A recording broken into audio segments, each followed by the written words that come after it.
Jai Srimanarayana. Hello everyone, I'm the Pauranika. Welcome to the 29th episode of Sri Mahabharata as written by sage Vedavyasa. This episode is in continuation to the Sambhava Parva of Adi Parva. Dhritarashtra, who was tired by the deeds of the boys, decided to put them under the tutelage of Krupacharya. That mighty Krupacharya was born in the thickets of the reeds. King Janamejaya, who was hearing the story of Mahabharata from sage Vaisampayana, asked him about the birth of Krupacharya. Then Vaisampayana said, Sage Gautama had a son by name Sharadvat Gautama. Since childhood, he was more inclined towards Dhanurveda, archery, rather than the Vedas. With his penances, he obtained the greatest of weapons. His exceptional wisdom in Dhanurveda, archery, and his great penance became a bit bothersome to the Devendra, and he decided to send a lady by name Janapadi to cause an obstruction to the penances of Sharadvat Gautama. That lady went to his ashrama in the forest and tried to distract the sage. Sharadvat Gautama, who was holding his bow and quiver, was mesmerized by her beauty and dropped them at that very place. His body quivered. The learned sage controlled his thoughts. However, the brief moment of distraction caused a release of life energy which fell in the reeds. Sharadvat Gautama did not notice that and left the place to do his penance. The semen broke into two pieces and a boy and a girl were born out of it. King Shantanu, who was going in that way, heard the crying babies and took them in. He saw the bow and arrows and the discarded deerskin there and thought that the babies were born to a valorous sage. He took them along with him and named them as Krupa and Krupi. When Sharadvat Gautama learned that his children were being raised by King Shantanu, he met his son privately and told him about his birth. That Krupa taught Dhanurveda to the Dhartarashtras, Pandavas, Yadavas, and also the kings and royals of many kingdoms. However, Bhishma wanted a teacher who can train the boys to be exceptional in using the Astras and Shastras.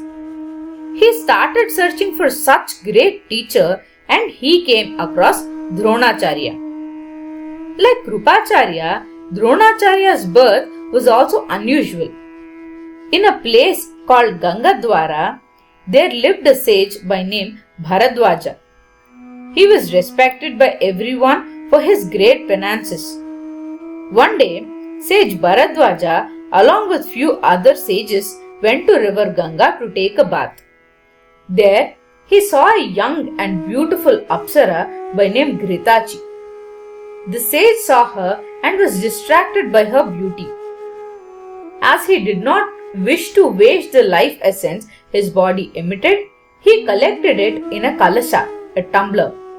Later, a boy was born out of the kalasha and he named the boy Drona. Drona studied Veda Vedangas from his father. Sage Bharadwaja was the best among the learners of Astra Vidya, the knowledge of weapons or missiles. He taught the usage of Agneastra, the Astra of fire, to the son of Agni named Agnivesha. Sage Bharadwaja was friends with a king by name Prushata. He had a son by name Drupada. That Kshatriya boy Drupada used to visit the ashrama of Bharadwaja every day and used to play and study along with Drona. After few years, Prushata died and Drupada became the king. Sage Bharadwaja too left the world and Drona performed great penances in the ashrama. In order to please his forefathers, Drona wanted to have children and extend his lineage. He married the daughter of Sharadvat Gautama, the sister of Krupacharya, Krupi. He had a son with her. Soon after the boy was born, he screamed, and that sounded like the neighing of the horse Uchaishrava. A voice spoke from the sky and said that the boy should be named Ashwadhama. Drona, who was an expert in Dhanurveda by then, heard that Lord Parashurama was donating all his wealth. Drona laid his heart on the astras possessed by Lord Parashurama. He also wished to learn Niti Shastra from the Lord. Accompanied by few other sages, Drona met Lord Parashurama on Mahendragiri.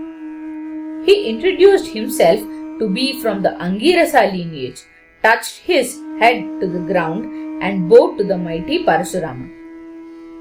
Brahmana Shrestha, I am the son of Bharadwaja. I have come here seeking wealth, said Drona.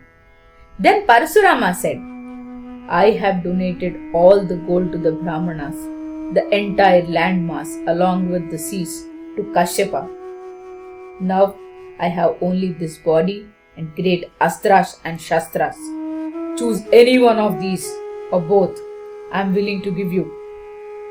Bhargavarama, I seek all the astras along with the secrets of Prayoga and Upasamhara, the art of firing them and recalling them, Drona said.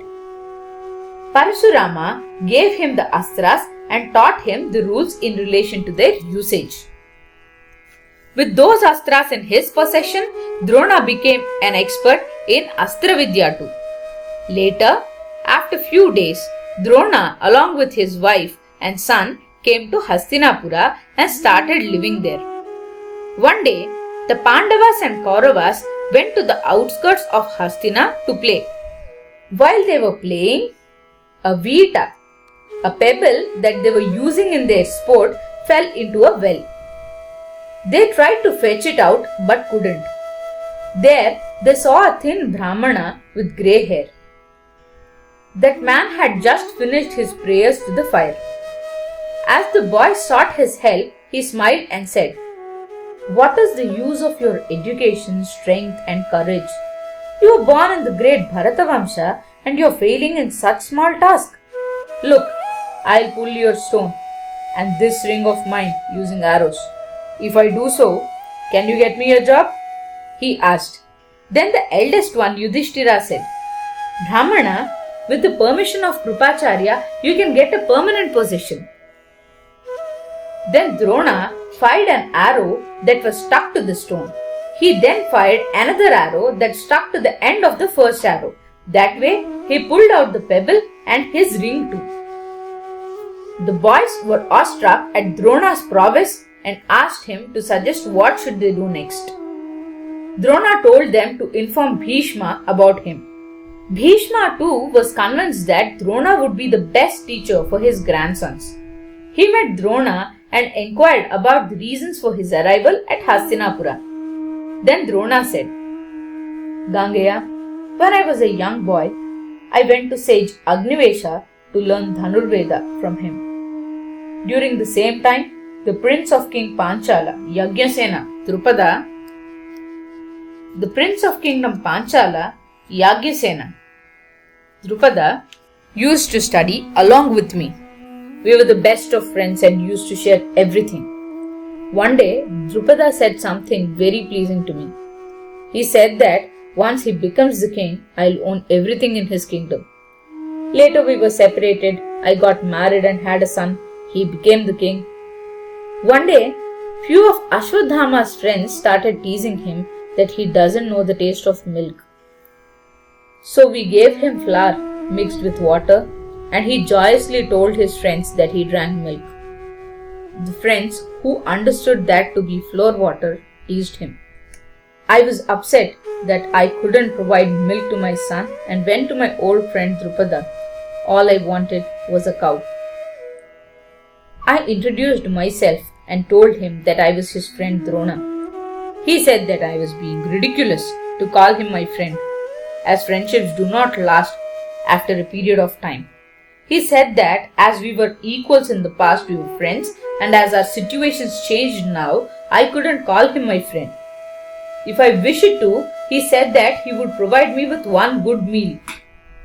I couldn't take his insults anymore and returned with my wife and child. While returning, I made a promise to myself, and I would like to attain that with my students. I left Panchala and came to Hastina only for that. Tell me what you want me to do here, Drona asked. Please teach the Kauravas and Pandavas and make them experts in the Astra Vidya and the art of warfare, and give us an opportunity to serve you. The entire Kuru kingdom is at your service. Whatever you wish, consider it done, said Bhishma. And Drona became the tutor of the Kauravas, Pandavas, and many other boys from the noble families of Hastinapura. Thank you. Jai Sriman Narayana.